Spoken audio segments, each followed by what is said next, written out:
George knew this place. He was inside his stomach. The bacteria were probably having a feast on that muffin.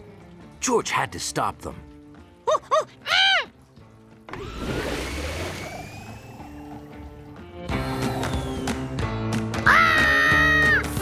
The bacteria were everywhere. It's our favorite thing to eat. Gotta have sugar. Oh, hi! We invited friends. It's a party. Oh, no! If there's food for snacking, we're not packing. Right, girls? We go wherever the goodies hide. The front, the back, the top, the side. And when you're sleeping, we're wide awake. Giving you that old toothache. They had to do something.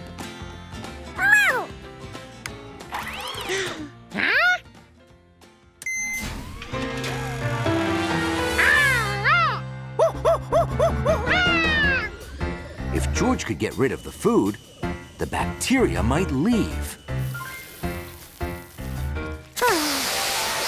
But they didn't leave.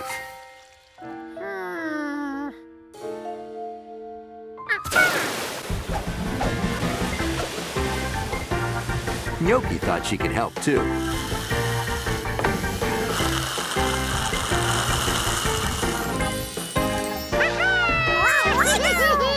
Gotta have sugar, anything sweet.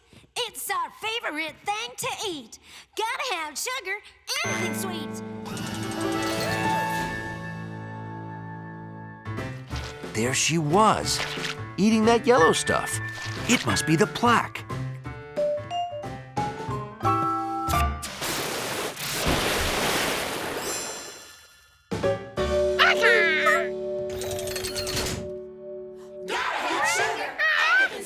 It couldn't be. Where could they be hiding? This was a job for the X-ray machine.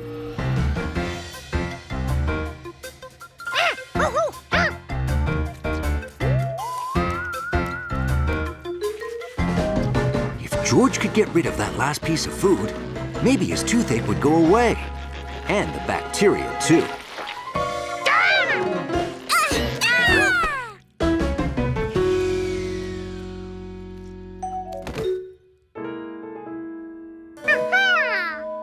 There was one thing left. A toothbrush with toothpaste. George's secret defense against plaque. Uh-oh! Brace yourselves! I'm skedaddling. Me too! Wait for me!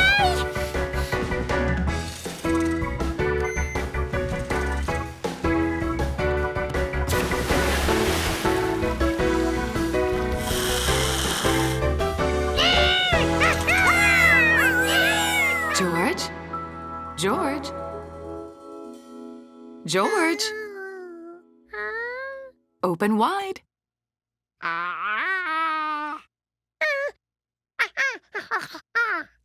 You think the problem is there? I don't see any cavities. You're right. There is something caught in your teeth. Got it. Looks like a sesame seed.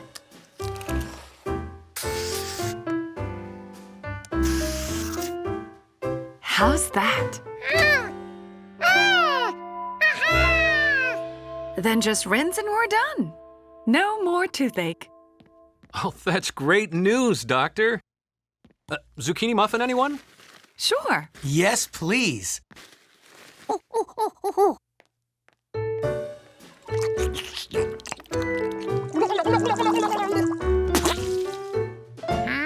The bacterias have left the building. George hoped he never saw those bacteria again. But they sure could carry a tune. George finally got it. Time for the big finish.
How was George going to play in the concert with just one cymbal?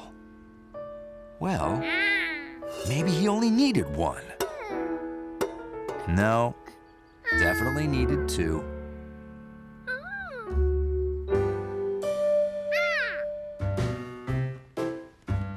Maybe George could find a replacement. Something big and flat, just like his cymbal.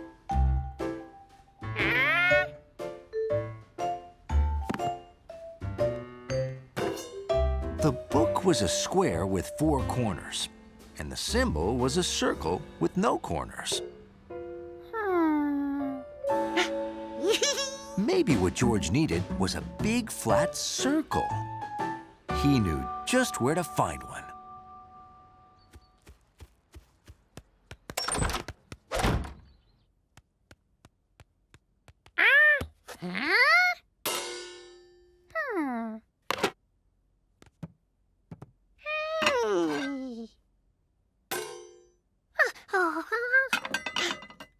It was looking like George wouldn't be able to play in the pancake breakfast tomorrow after all.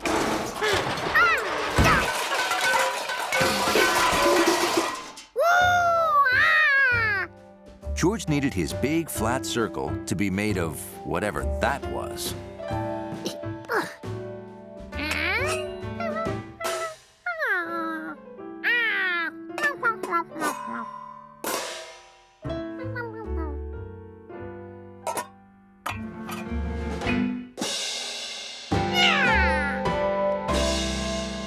Georgie! What is going on? Oh, I see you replaced one of your cymbals, eh? Oh, you want to borrow it? Of course, but take good care of it, eh?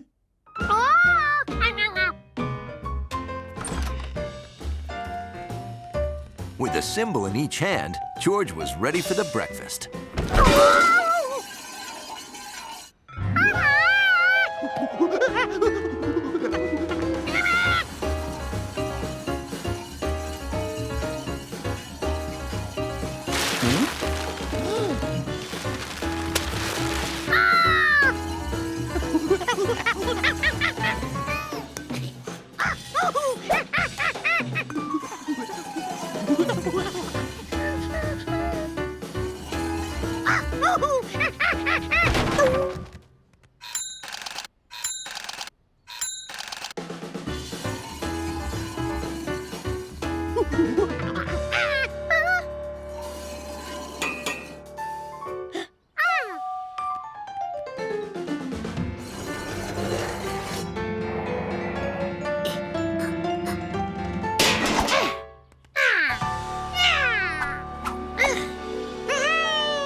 It's there.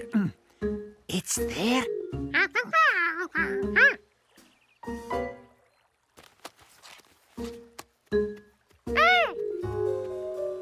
Ready? 1, 2, 3. Oh.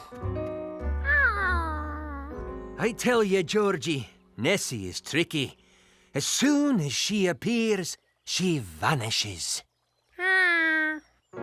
How would George ever share his discovery?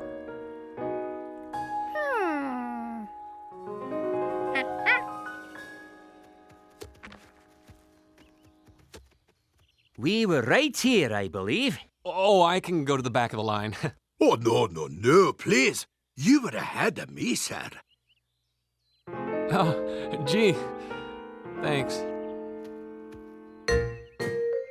George decided he needed picture proof of his discovery.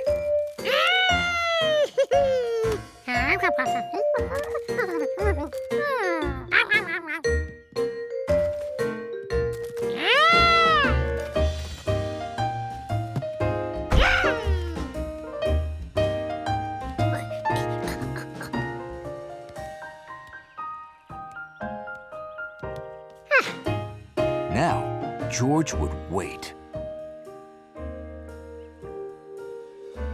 And wait. And wait.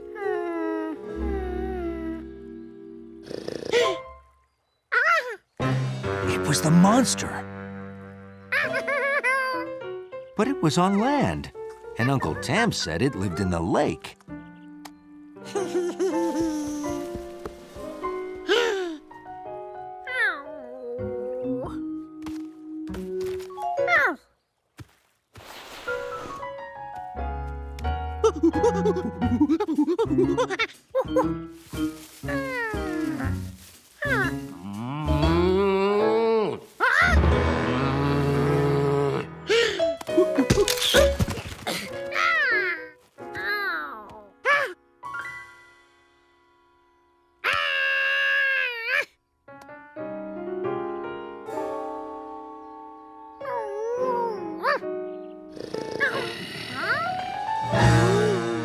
How did the monster get there? Maybe the monster could fly.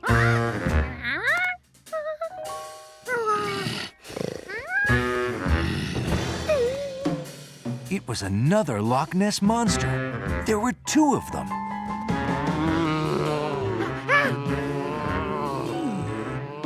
No, a whole family of monsters.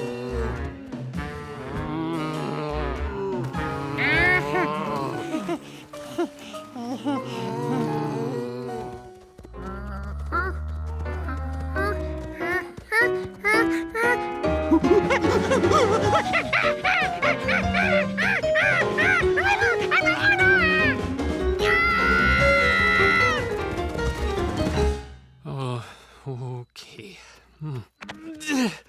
All right, this is it. Don't be nervous, laddie. You can do it. Show these weaklings what we're made of. Right. Okay. Here goes.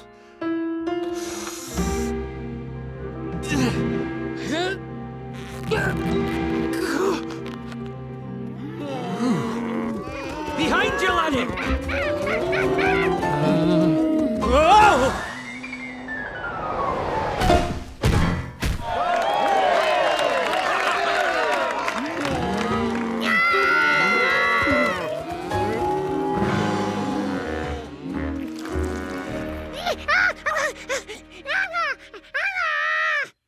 Those are nae monsters, George. They're just cows.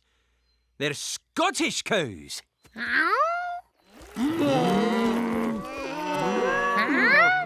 Aye, they may not look like cows you have back home, but just the same, cows they are.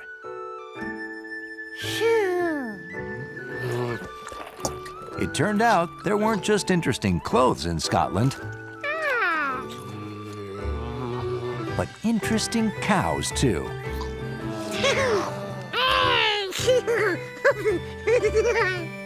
And even though George had not found the monster, he'd made a whole herd of new friends.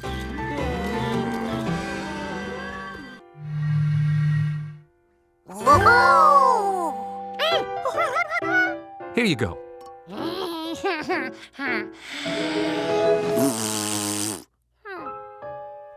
It just takes practice, George. Keep at it, and you'll be hooting in no time.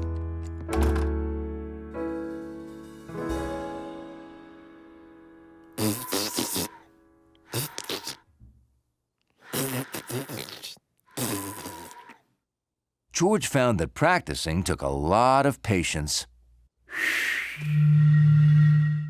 You did it, George. Can I try now?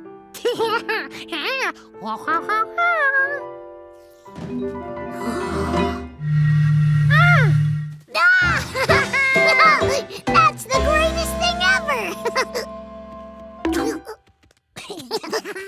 You know what we need? Another jug!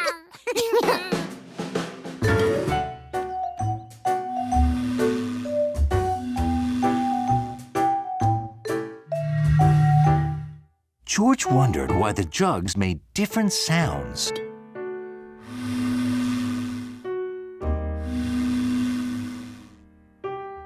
Who played the jug didn't matter.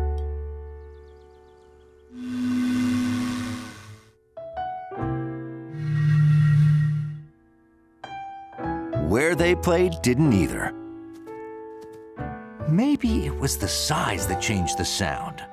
George needed more jugs to figure it out.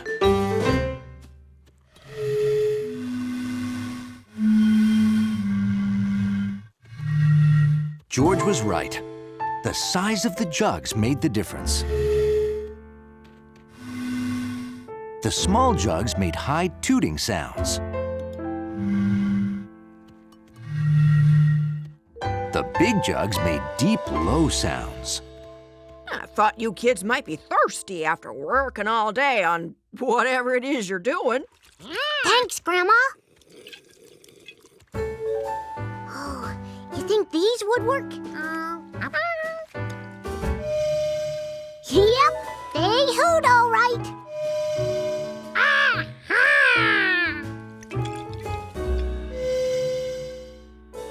Hang on, it changed.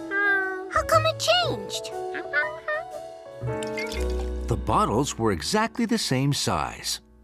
So what else could it be?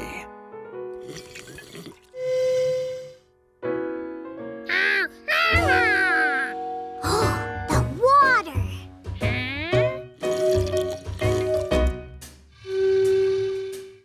The amount of water in the bottle definitely changed the hoot.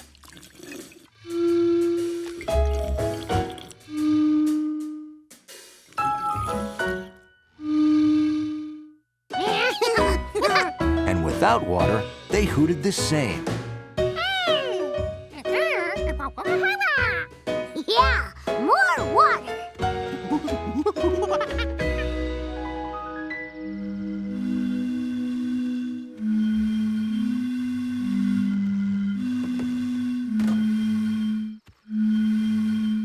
Look, George, everybody's showing up for our hootenanny.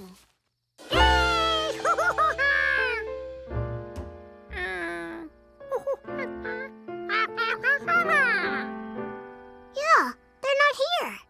Grandma, when's the band coming? It isn't, They're not. 'cause in a hootenanny, we are the band. Yeah? Uh-huh. A hootenanny is about everybody making music together. Oh! And you can't have a hootenanny without a tuba. I brought you an instrument too, George.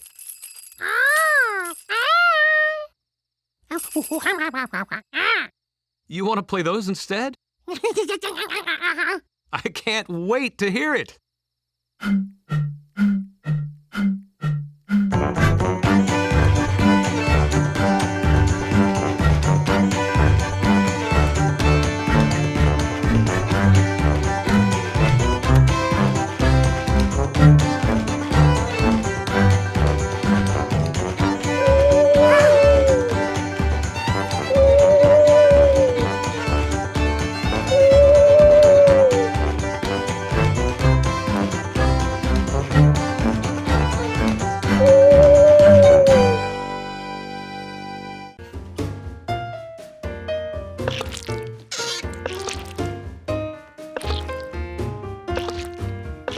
George conquered all the squeaks in the kitchen.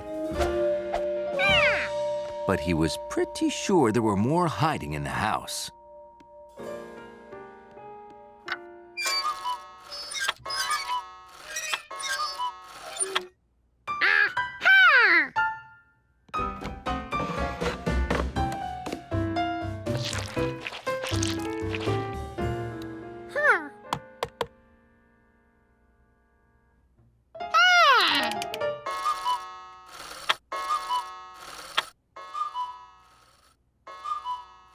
Ugh, 4 o'clock? We're late!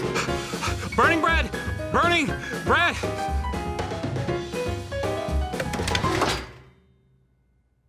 Huh? Not burning bread? It's only 3 o'clock?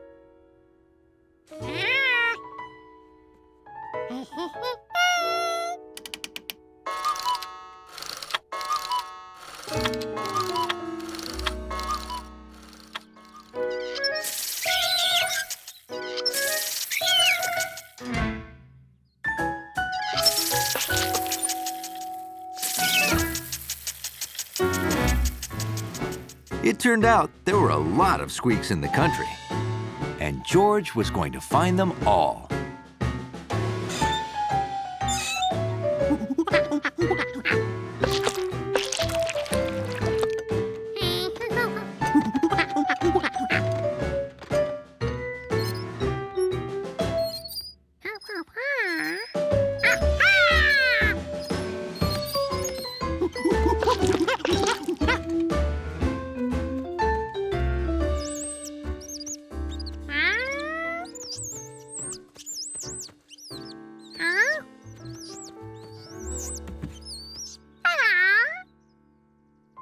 George found some squeaks couldn't be fixed with oil, but they could be fixed with cheese.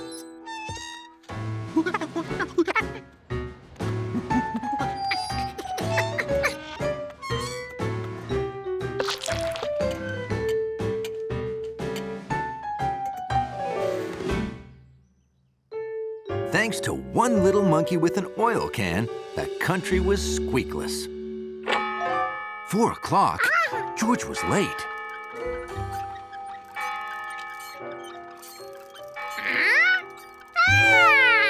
Maybe Bill could help. Oh, I'd love to give you a ride to the Rinkins, George, but I left my bike out in the rain, and now the gears barely want to move.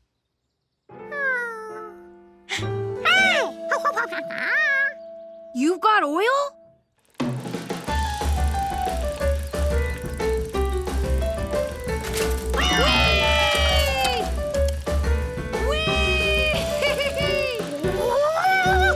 George, there you are. You two are just in time for some banana bread. Come on in. Oh, this must be the top secret banana bread I've been hearing so much about. Can't wait to taste it.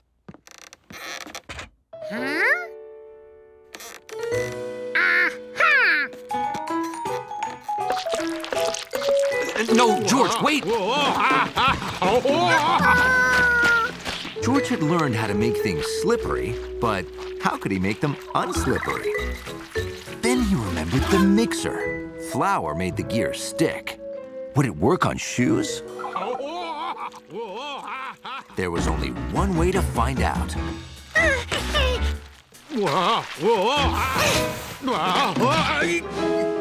Whoa, that was pretty fast thinking, George. Save the day. Here you go. Grandpa Bernie's super secret banana bread. Don't wait. Dig in. Oh, that is... Oh, that is delicious. Do I taste almond butter? Uh-oh. I solemnly promise to never, ever tell the secret ingredient. I solemnly promise to never, ever tell the secret ingredient In great-great-grandpa Bernie's banana bread. In great-great-grandpa Bernie's banana bread. Double O Monkey could smell Steve from here.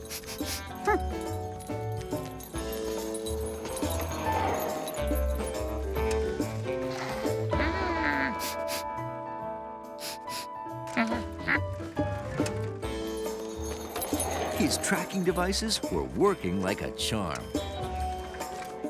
Oh no, Steve's scent was drowned in a sea of similar smells. George would never be able to pick up Steve's trail.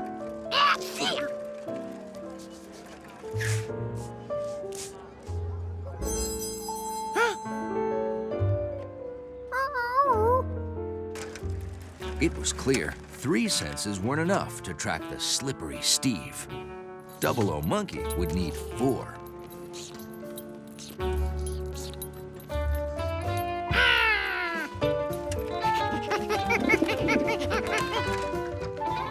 Luckily, he knew someone with a taste for tracking.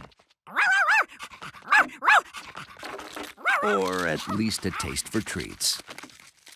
I hope Charky is able to follow the crumbs. Otherwise, I'll be covered in whatever Steve's making me this time. Time was running out for Double O Monkey. The recital was tonight. This had to work.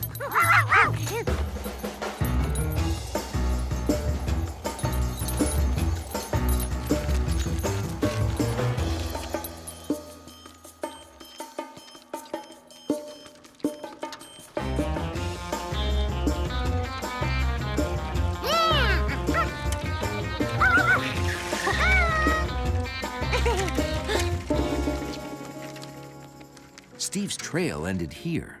Which room was Steve in? Oh, His tracking device.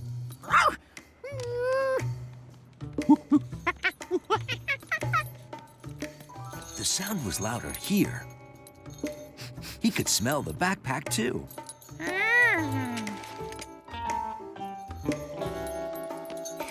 Betsy's gonna love this. Betsy was right. Steve was making another surprise for her. Now I just have to find a box.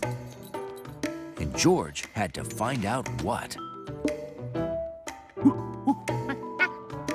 Double O Monkey couldn't see through the window. Maybe he could feel what it was.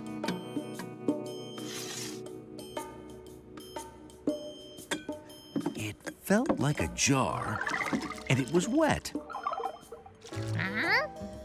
Paint? That was a weird good luck gift.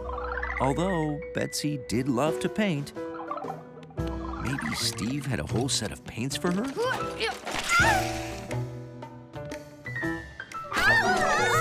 It was a gift that could go really, really bad. George had to warn her.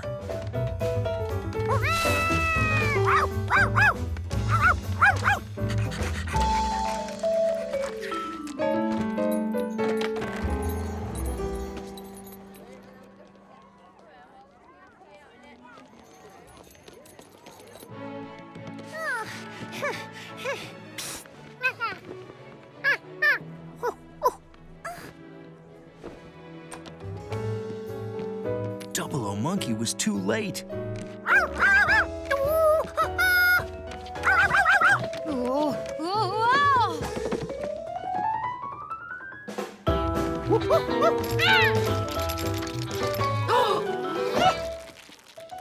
Luckily, super spies are very fast on their feet. Way to go, George.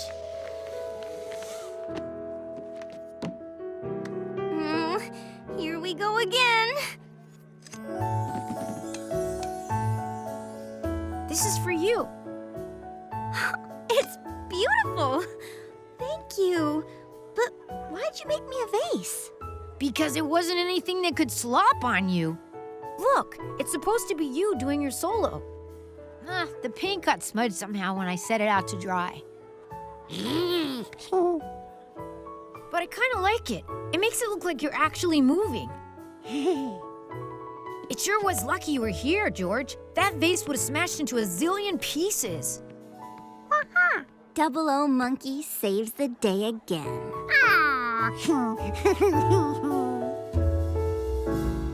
And then he wasn't. Sir, the drive belt snapped. We can't go if the prop don't spin. Yes, sir. Of course. We can use the belt from an automobile. I'll get one. It looked like Duxie couldn't hope to beat that American monkey. There was no chance of winning now. But then... the monkey tightened his rubber band one turn too many. This race wasn't over yet.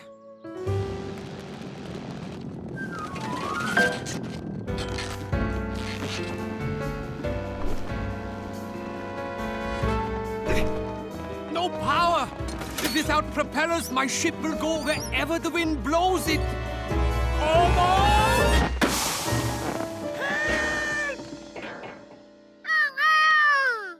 Chuck Monkey had to help, but his plane couldn't fly. Fortunately, Doxy's ship was still on the ground. He explained the emergency as they took off. But Lieutenant Doxy didn't understand. The monkey ruined his ship, and now he was about to do the same to the Doxies. I got a belt, sir. Come back. But they couldn't go back because they couldn't control the ship.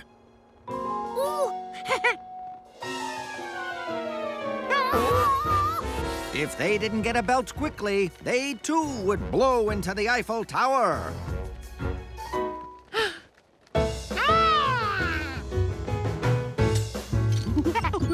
Clothes for a belt? What a great idea! Go!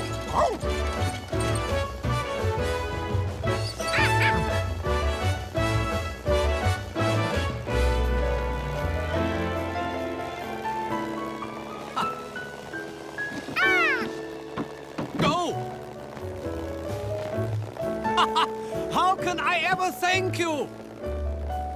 Putting the Baron in an emergency life balloon, the clever flyers used their ship's propellers to create a wind to blow him back to the landing field. They saved the Baron, but they were in last place. Still, no obstacle was too big for Chuck Monkey and Lieutenant Doxy. Maybe together they could win this race.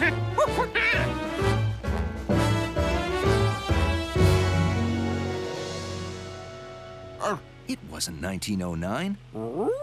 Hundley wasn't in a race, and his balloon was still stuck.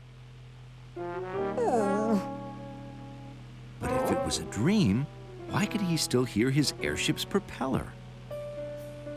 The fan. It sounded a lot like a propeller. And it looked a lot like a propeller.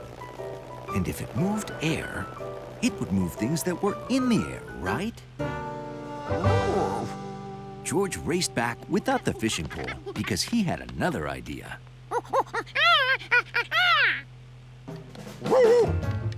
And it was the same idea that Hundley just had. George aimed the fan. Hundley barked orders like a famous aviator. Aiming the wind behind the balloon, George could push it where he wanted it to go.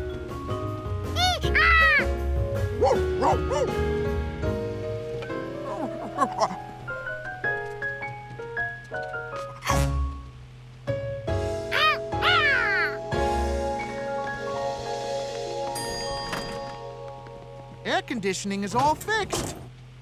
Hundley, you're relieved from duty. You want to go to the park and fly that plane, George?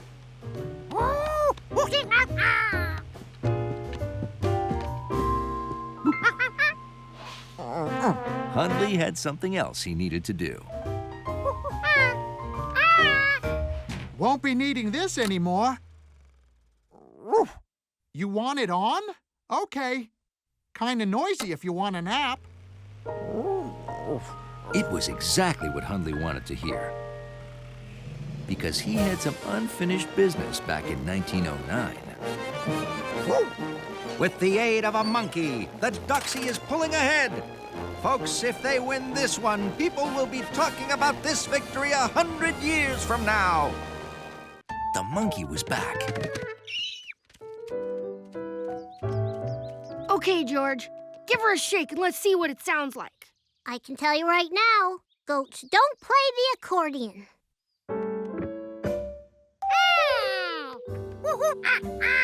That's another thing goats do. They chew things. especially boxes. Goats do eat an awful lot, but if there were a goat in there, we'd hear it moving around. It moved! I heard it move! Hello, Mr. Goat! Hello!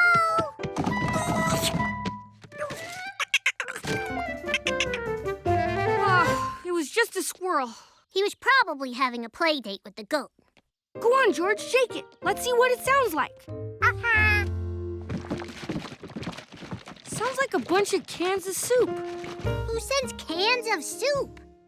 Unless they put cans of soup in there for the goat to eat. Grown-ups send weird things. My aunt once sent me underwear for my birthday.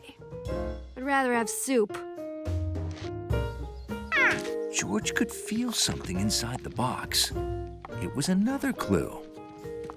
What it felt like, whatever it was round and hard and covered in stiff hair. Okay. Let me. She'll just say it feels like a goat. Holy cow! That feels like a goat! Could it be? Told you!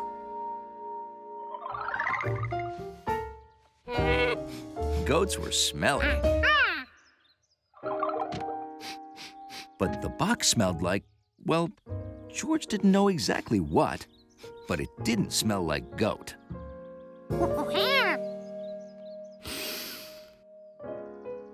That does not smell like a goat. Maybe it had a bath. Grandma always makes me take a bath before I go on a trip. Could it be a very clean goat? Look! It's a delivery truck! He must be here to pick up the box. George didn't want to say goodbye to the box until he figured out what was inside. Please, don't take it yet. Oh, sorry. I've got my orders. But mister, we still haven't figured out what's inside. Yes, we have. It's a goat. Huh? George, we can't keep it. We don't even know who it's for. It's for you!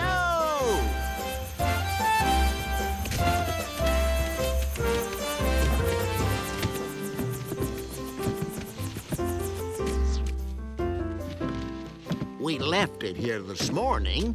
Why haven't you opened it? Oh, this was from you? It's a little present to thank you for helping us with the volcanoes. Yes, I often wonder how other scientists manage without a monkey. Sure, go ahead, George. George couldn't wait to meet his new goat or eat soup, whichever it was. No goat. Do you know what those are, George? George knew furry bowling balls when he saw them. No, George, those are coconuts. So that was coconut water sloshing, not soup. And this isn't goat hair, it's coconut hair. Gee, you flew all this way just to give us coconuts? No, much more. Oh, straws. Lays? Shirts? Hey, neat. Oh, another box to open, George. What is all this? A luau in a box! We'd have stayed when we dropped the box off earlier, but we left our ukuleles in our other lab coats.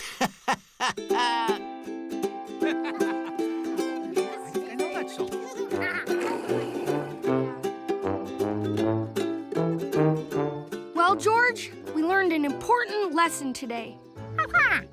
A box can weigh, feel, and sound like a goat, but if it doesn't smell like a goat, it's probably coconuts.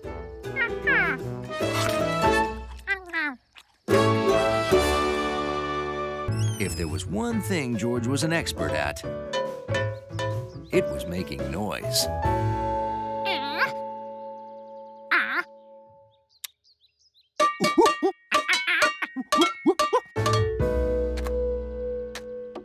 I have to set it on repeat.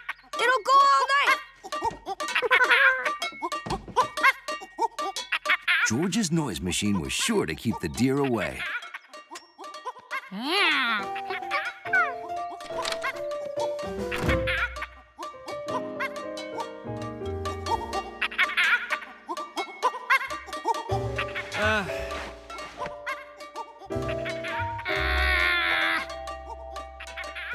But it was keeping everyone up.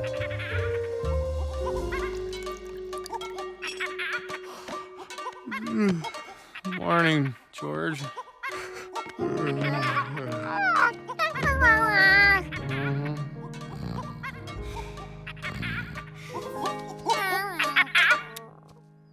Thanks, George. I'm beat. We need to think of something that doesn't keep everyone awake. But first, I just need a nap. There had to be a way to save the garden.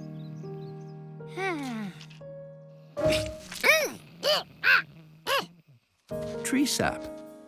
George didn't like the way it made his fur feel sticky.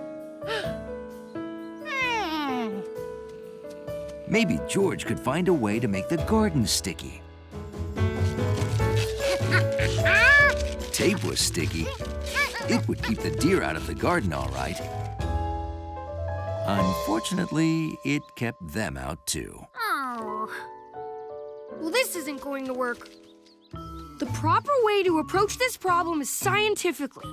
And scientifically, I'm out of ideas. We tried to keep the deer out with a scarecrow they could see, noises they could hear, and sticky tape they could feel. What's left?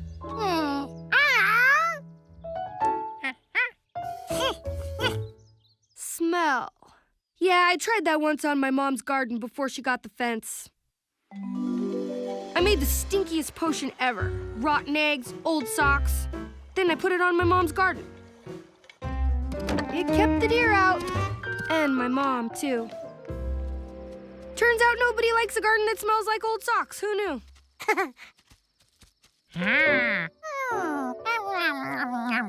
Taste, right.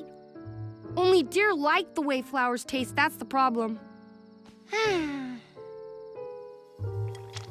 Allie was coming back in just a few days. And George was worried there wouldn't be any garden left when she got home. But then he remembered something the deer didn't like. Oatmeal. But that didn't make sense. Oatmeal was delicious. It was just oats with a little cinnamon on top. If deer didn't like the taste of cinnamon on oatmeal, maybe they wouldn't like it on flowers either. George made a special flower-protecting formula full of cinnamon. If the deer didn't like the taste of the flowers, maybe they wouldn't eat them. At least, that's what George hoped. The next morning, George and Bill arrived early. There wasn't a single deer in sight. The garden was saved. Not bad for a city kid. The deer had moved on and found food that didn't taste bad to them. And after just a few days,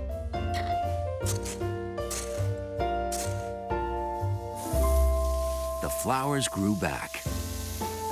Just in time for Allie's return. Flowers! Oh, look at them. They just grow. How easy is that? Hey, look what I made in camp. A deer call. It sounds like this. Look, it works. Here they come.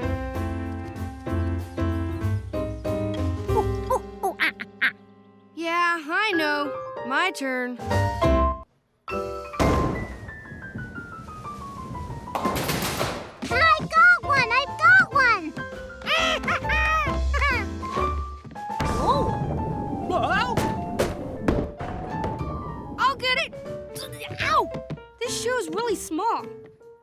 my left foot had a growth spurt?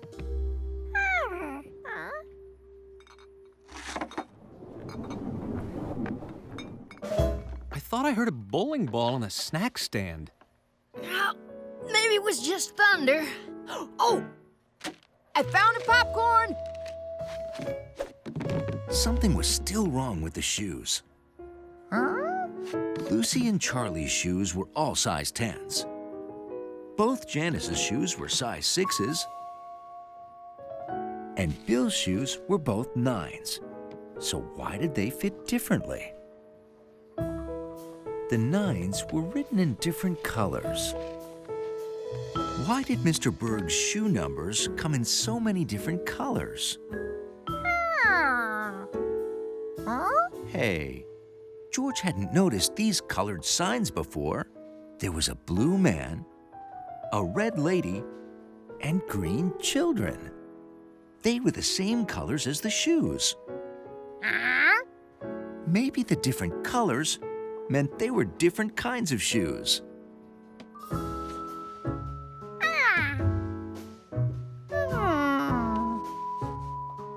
The shoe with the number in green was the smallest. Green numbers must be for children. The shoe with the red number was a little bigger. Red numbers must be for ladies. The shoes with blue numbers were the biggest of all. Blue numbers must be for men. When you matched the numbers and the colors, you got two shoes that were the exact same size.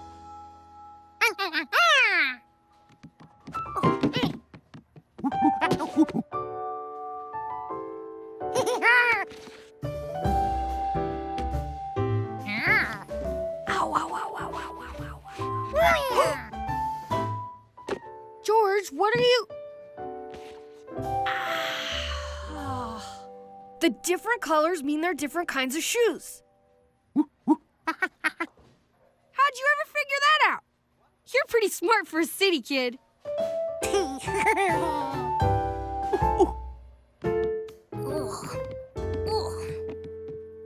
My right shoe is too small, and it won't let me walk straight.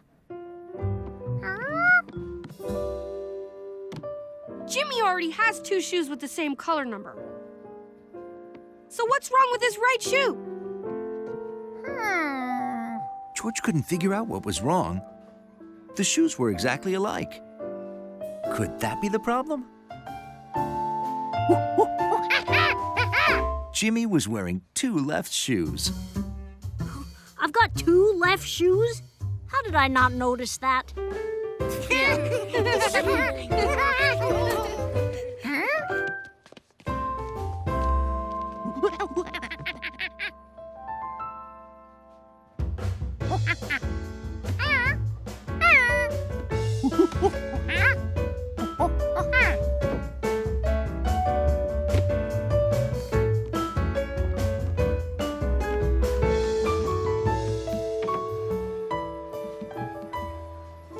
Thanks, George. George had finally sorted the shoes perfectly.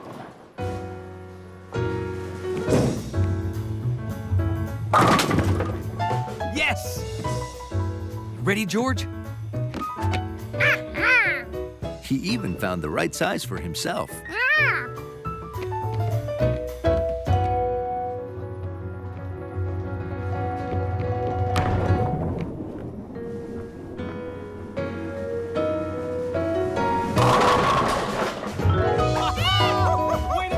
Everyone scored big points. The fundraiser was a huge success. And the bobolinks got their nesting ground.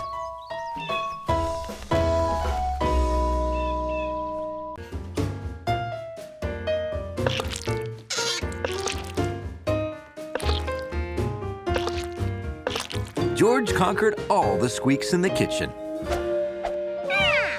But he was pretty sure there were more hiding in the house.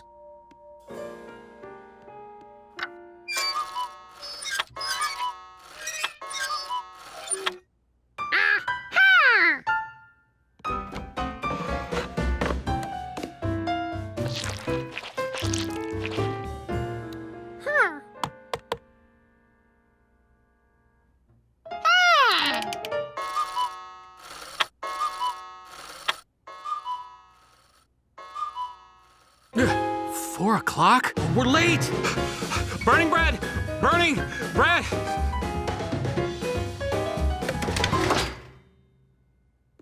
Huh? Not burning bread? It's only 3 o'clock?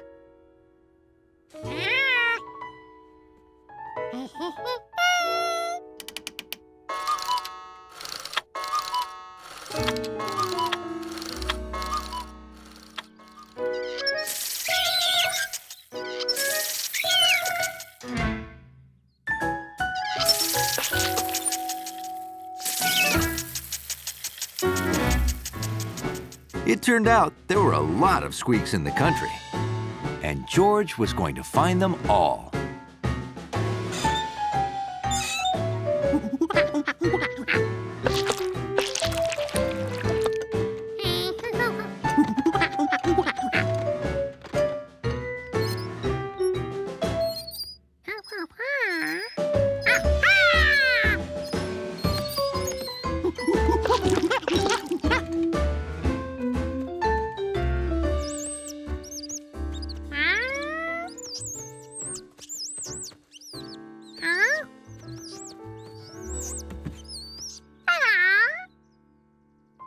George found some squeaks couldn't be fixed with oil, but they could be fixed with cheese.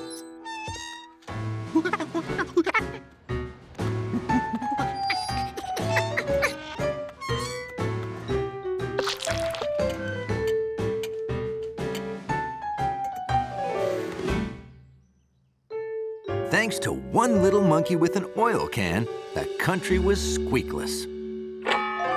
4 o'clock? George was late.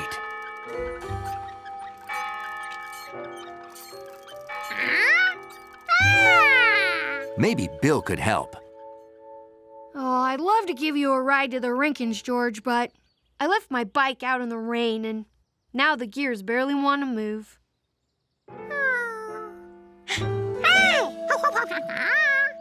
You've got oil?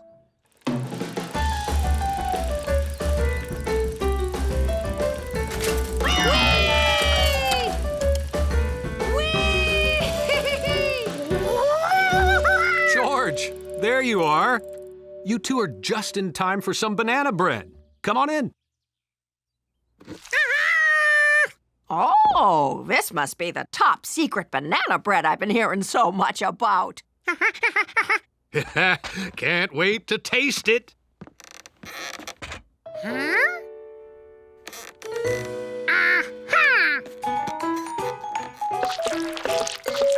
No, George, wait!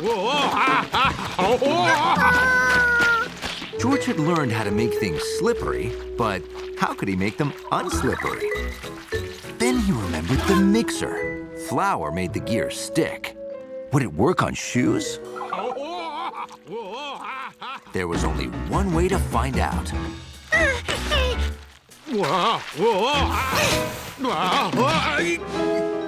Whoa. That was pretty fast thinking, George. Saved the day. Here you go. Grandpa Bernie's super secret banana bread. Don't wait. Dig in. Oh, that is... Oh, that is delicious. Do I taste almond butter? Uh-oh. I solemnly promise to never, ever tell the secret ingredient. I solemnly promise to never, ever tell the secret ingredient In great-great-grandpa Bernie's banana bread. in great-great-grandpa Bernie's banana bread.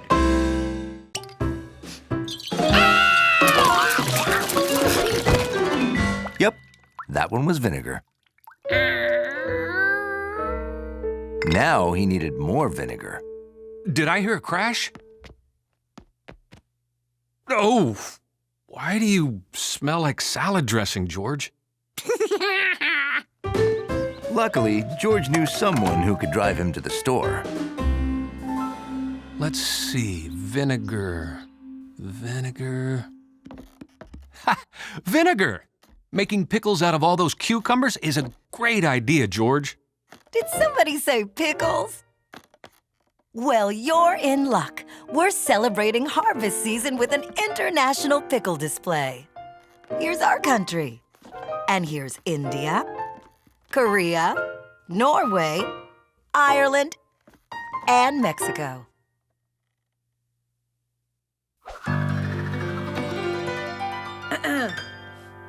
Some pickles are sweet, they're really a treat. While sour is king, hot ones have a zing. If a pickle is very hot, try some dairy, like Raita, Delighta. Here's chutney from India, you see, embellishing their food so tastefully. In a rainbow of colors, we've got orange, green, and brown. Keep the Raita, there's yogurt in it, kinda cools things down. In Korea, they like to eat kimchi. It's great stuff, I think you'll all agree. It's cabbage, radish, and green scallions. I could eat it by the pint or by the galleon. In Norway, they eat herring, a pickled fish. How daring! The Irish have pickled corned beef. And if Peter Piper pickled a pack of peppers, wouldn't you know? A pack of pickled peppers is what you eat. In Mexico, they pickle with the best. It's salsa, I'm sure you'll be impressed. Yes, anywhere you travel, the whole world round, there's tasty pickles there to be found. There's tasty pickles there to be found. So, George, what kind of pickles do you want to make? I was afraid you'd say that. George made some of his pickles sweet, and other pickles he made savory. I've gotten used to them. And some of them he made spicy.